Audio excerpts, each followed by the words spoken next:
आज हम लोग बात करेंगे मोशन के बारे में। क्या होती है मोशन?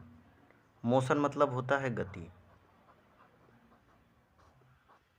अब गति की डिफिनीशन के बारे में जानेंगे कि गति कहते किसे हैं। तो नंबर 1 गति। अब गति के बारे में जानेंगे तो गति क्या होती है? कोई स्थिर बिंदु है जिसको हम P माने हैं और कोई A नाम की वस्तु है। A नाम की ये वस्तु है जो कि अपनी स्थितियाँ समय के अनुरूप बदल रही है। समय के अनुरूप बदल रही है यानी कि ये अपनी स्थितियाँ पहले यहाँ पे थी, अब यहाँ से चल के कहाँ पे आई? दूसरी जगह पे। तो ये अपनी स्थितियाँ चेंज कर रही है यानी कि किसी वस्तु का किसी बिंदु के सापेक्ष स्थितियों में परिवर्तन उसकी गति कहलाती है। उस वस्तु की गति कहलाती है। किसी बिंदु के सापेक्ष वस्तु की स्थिति में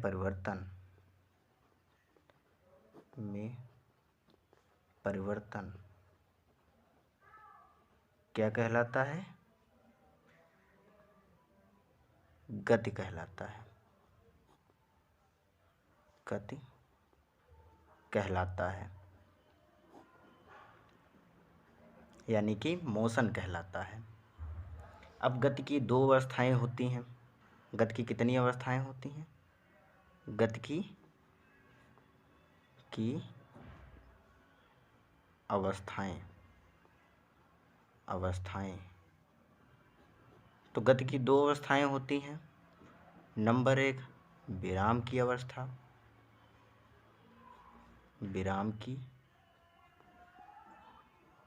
अवस्था। नंबर 2 गति की अवस्था। गति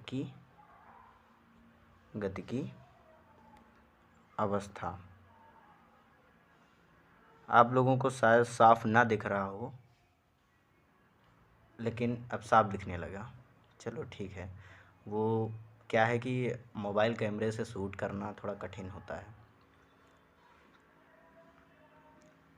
तो विराम की अवस्था के बारे में जानेंगे।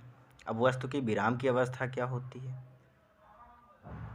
जब कोई वस्तु समय के साथ, अब विराम की अवस्था के बारे में जानेंगे तो विराम की अवस्था नंबर 1 विराम की अवस्था।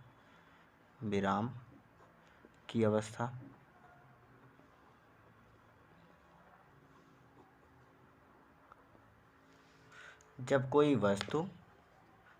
वस्तु समय के साथ अपनी स्थिति नहीं बदलती है। जब कोई वस्तु, मान लो ये कोई वस्तु है और ये समय के साथ अपनी स्थितियां बदलती नहीं है यानी कि एक ही जगह पर स्थिर है। यहाँ पे ये रेस्ट मोशन में है यानी कि स्थिर अवस्था में है। तो इसको क्या कहेंगे हम लोग? विराम की अवस्था। जब कोई वस्तु समय के साथ अपनी स्थिति में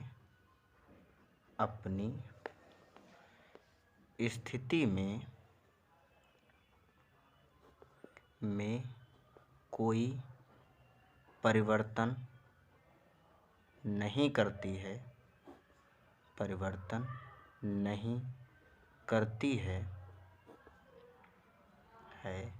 तो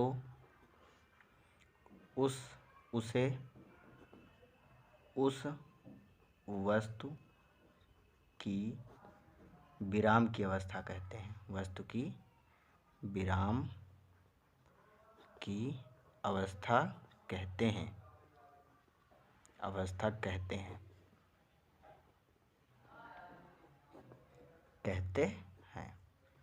अब आप लोगों को बताया कि जैसे ये कोई वस्तु है P पॉइंट पे रखी है, यहाँ से ये समय के साथ अपनी स्थितियों को नहीं बदलती है, तो इसे आप क्या कहेंगे? ये विराम की अवस्था में है।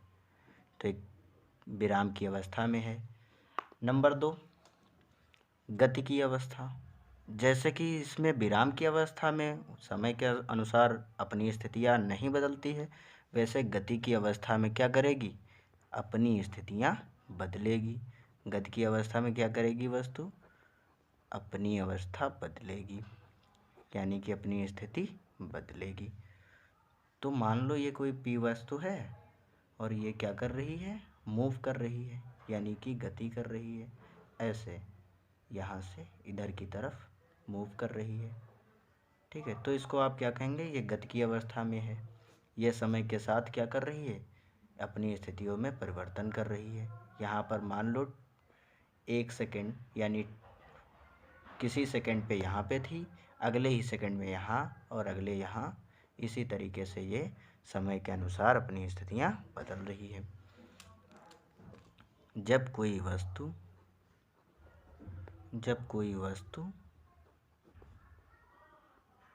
समय के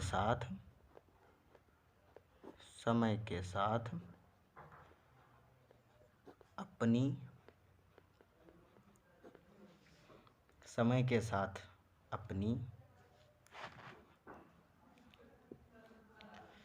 स्थिति में कोई परिवर्तन करती है तो उसे उस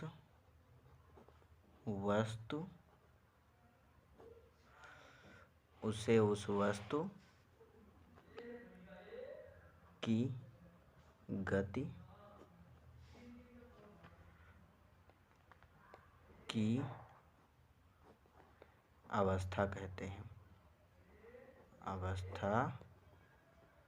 कहते हैं। तो उसे उस वस्तु की गति की अवस्था कहते हैं।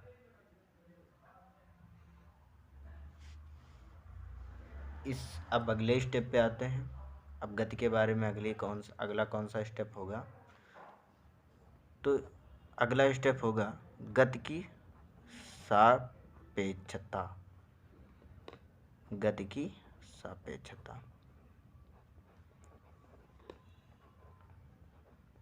तो गति की सापेक्षता क्या होती है? कोई भी वस्तु जब भी गति करेगी तो वह किसी ना किसी बिंदु के सापेक्ष जरूर होगी, यानी किसी भी वस्तु में जब किसी के सापेक्ष परिवर्तन होगा तभी उसको गति मानेंगे, अदरवाइज उसको गति नहीं मान सकते। तो हम लोग जानेंगे, जैसे कि ये कोई वस्तु है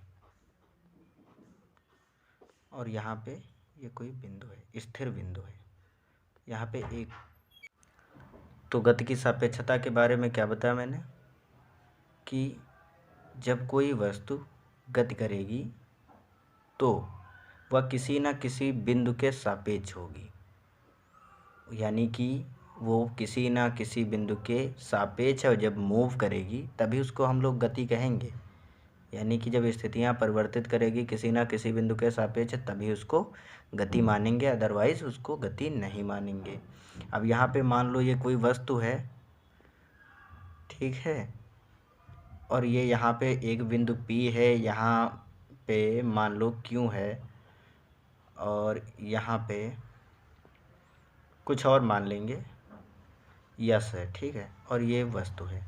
अब अगर हम लोग देखेंगे तो ए वस्तु है वो P के सापेक्ष गति करे, मतलब जब P के सापेक्ष वो अपनी स्थितियाँ परिवर्तित करेगी तभी हम लोग इसको गति मानेंगे, वरना नहीं मानेंगे।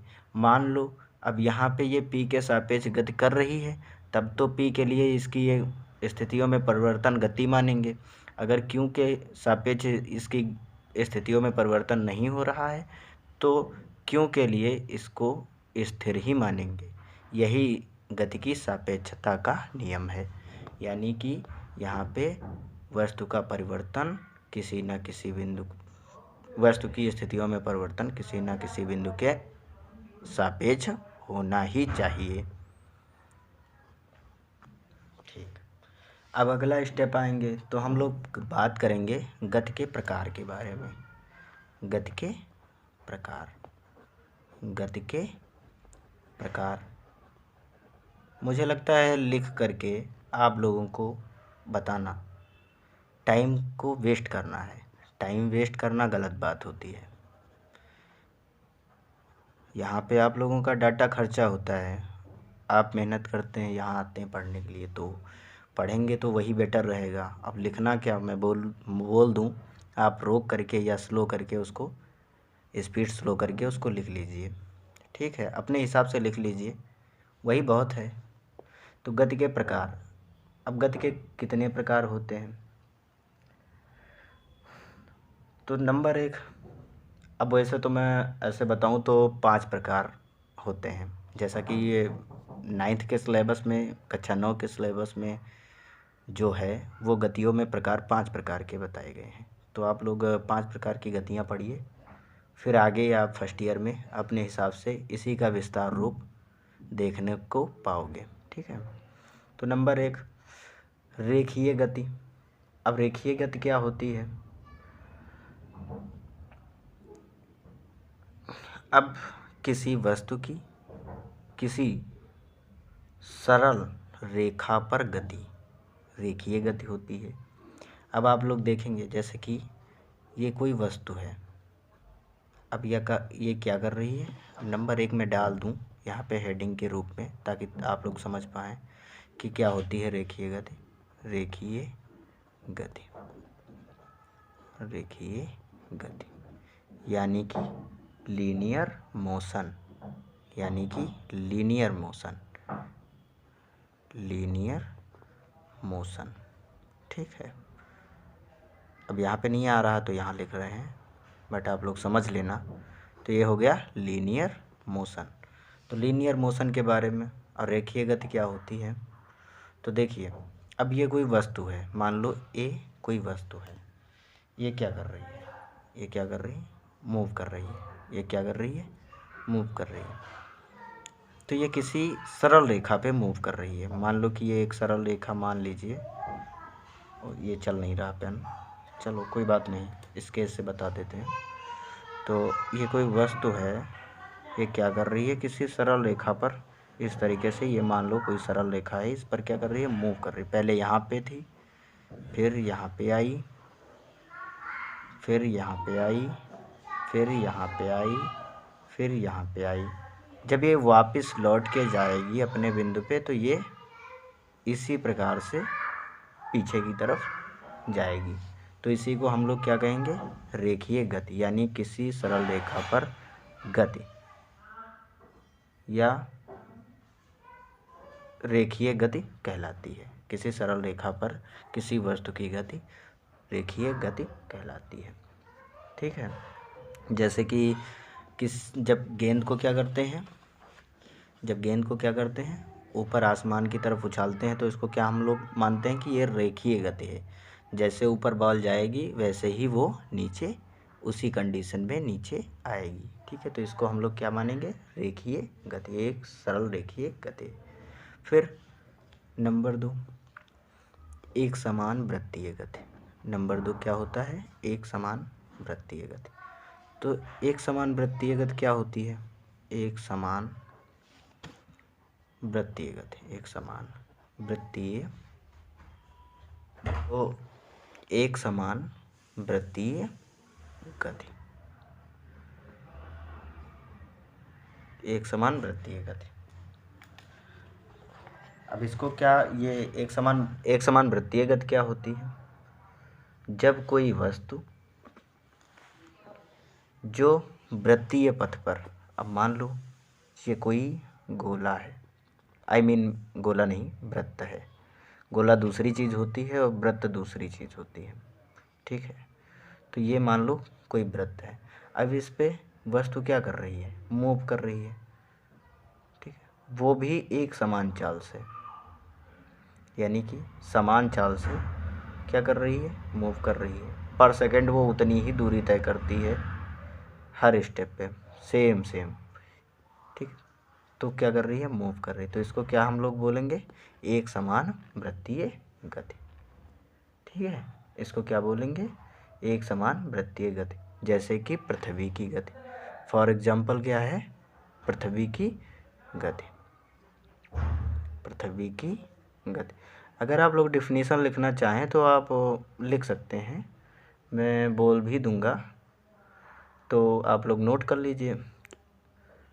ऐसी वस्तु की गति जो वृत्तीय पथ पर समान समय अंतराल में समान दूरी तय करती है, एक समान वृत्तीय गति कहलाती है, जैसा कि मैंने आप लोगों को इसमें बताया।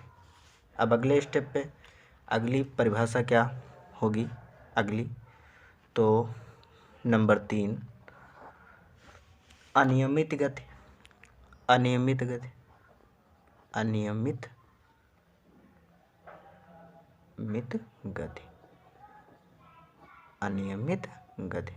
तो अनियमित गति क्या होती है, इसको भी आप लोग समझ लीजिए।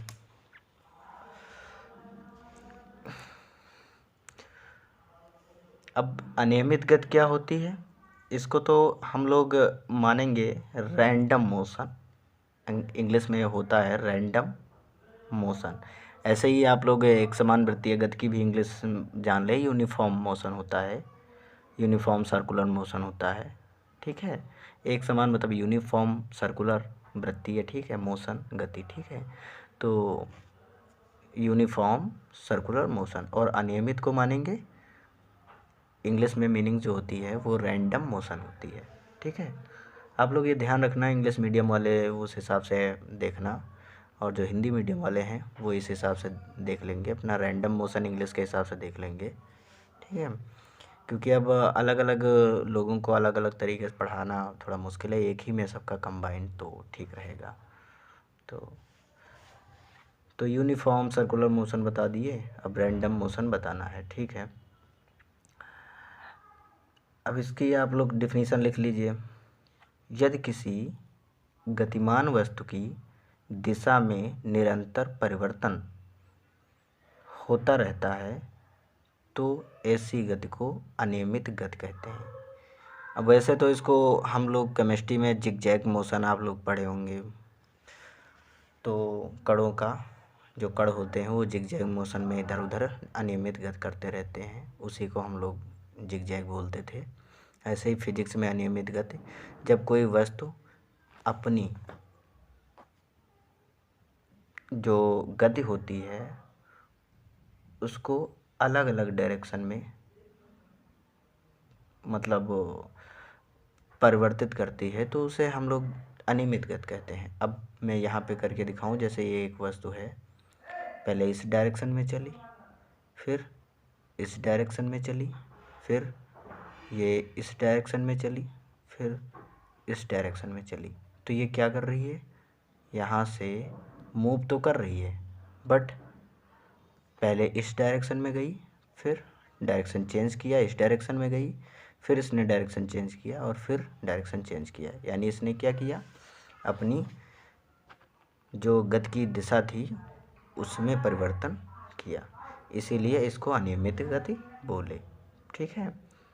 इसीलिए इसको क्या कर दिए, अनियमित गति कर दिए, निरंतर इसके दिशाओं में परिवर्तन हुआ, ठीक है। जैसे कि कीट पतंगों का, तितलियों का, इन सब का जो गति करने का तरीका होता है वो यही होता है, जिगजैग मोशन में या अनियमित गति होती है, ठीक है।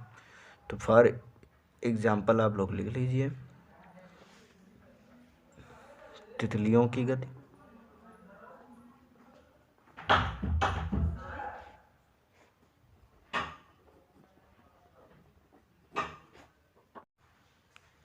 तो अब आप लोगों को हम बताएंगे, अब आप लोगों को बताएंगे दोलनीय गति क्या होती है। नंबर 4, दोलनीय गति, दोलनीय गति, गति या कंपन गति या और कंपन गति, गति।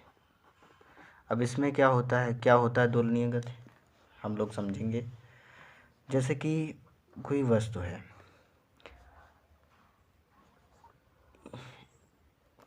है, जो कि किसी एक बिंदु के इधर उधर गति कर रही है, यानी कि इस पॉइंट के, ये मान लो यहाँ से डोरी में बंधा हुआ कोई बॉल है जो कि टंगा है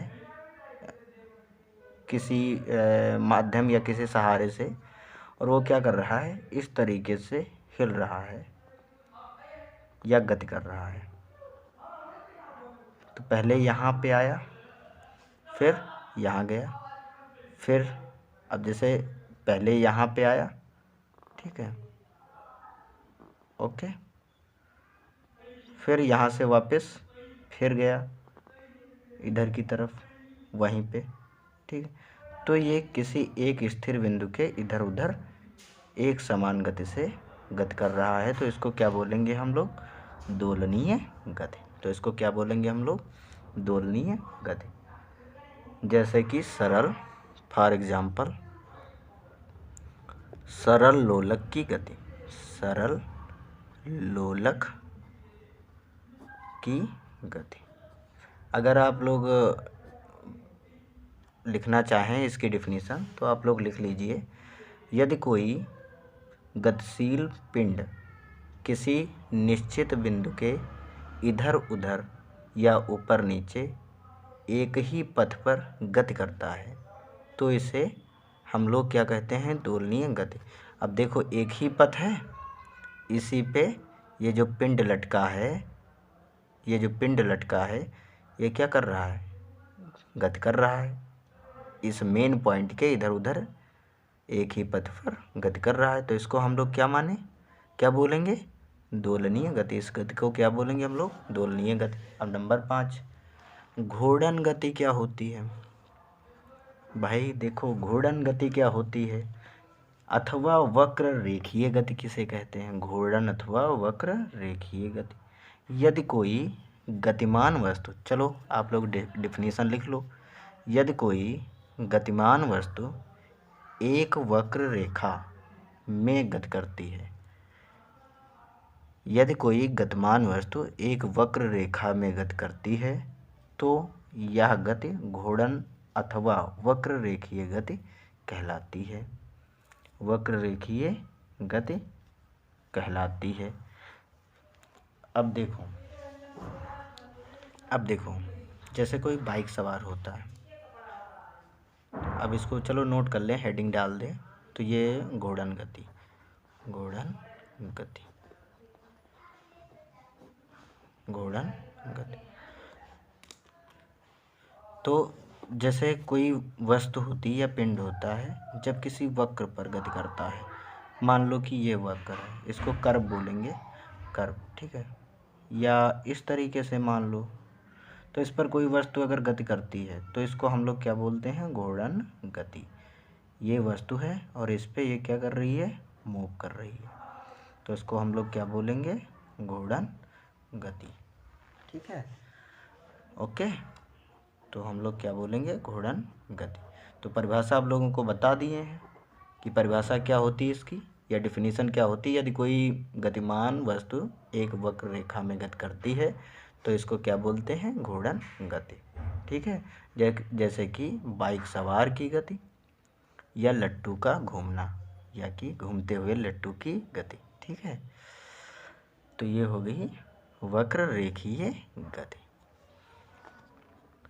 अब कल बात करेंगे अदिश राशि और सदिश राशि क्या होती है, अदिश राशि क्या होती है और सदिश राशि क्या होती है, स्केलर और वेक्टर क्वांटिटीज़ क्या होती हैं, स्केलर और वेक्टर क्वांटिटीज़ क्या होती हैं, ठीक है। अदिश राशियाँ और सदिश राशियाँ किसे कहते हैं। तो अब ये मेरे चैनल का पहला वीडियो है, मेरे चैनल का नाम है चित्त स्टडी माइंड। आप लोग सब्सक्राइब करें, लाइक करें और अपने दोस्तों तक भी इसे पहुंचाएं अगर मदद कर सकते हैं तो उनकी, और जितना हो सके उतना सपोर्ट करें। और बेटर पढ़ाने के लिए सजेशन ज़रूर दें। मेरा जीमेल डिस्क्रिप्शन में मिल जाएगा, आप लोग जीमेल पे, या फिर आप लोगों को व्हाट्सएप नंबर दे दिया जाएगा, उस पे भी आप बता सकते हैं। बाकी मैं बात करूँ सिलेबस को लेकर के, तो सिलेबस फ़िलहाल मैं फ़िज़िक्स का पढ़ाऊँगा। मैं बायो के लिए किसी और को इसके लिए रखूँगा, और जहाँ तक हो सकेगा मैं अधिकतम प्रयास करूँगा कि आप लोगों को मिलता रहे पढ़ने वाला। जो कुछ भी है, हिंदी का सिलेबस है या सोशल साइंस है या मैथ है, जो कुछ भी है, जितना मुझसे हो सकेगा मैं पढ़ाऊँगा और अगला भी कोई पढ़ाएगा। ठीक है।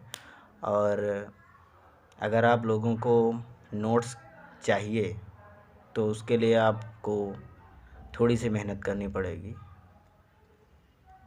आपको 49 एक तो रुपीज़ देना पड़ेगा। और अगर आप लोग सब्सक्राइबर पूरे करा देते हैं जितने की ज़रूरत है, तो आप लोगों को फ्री PDF नोट्स दे दिए जाएंगे। ओके, धन्यवाद। आप लोग पढ़ते रहिए।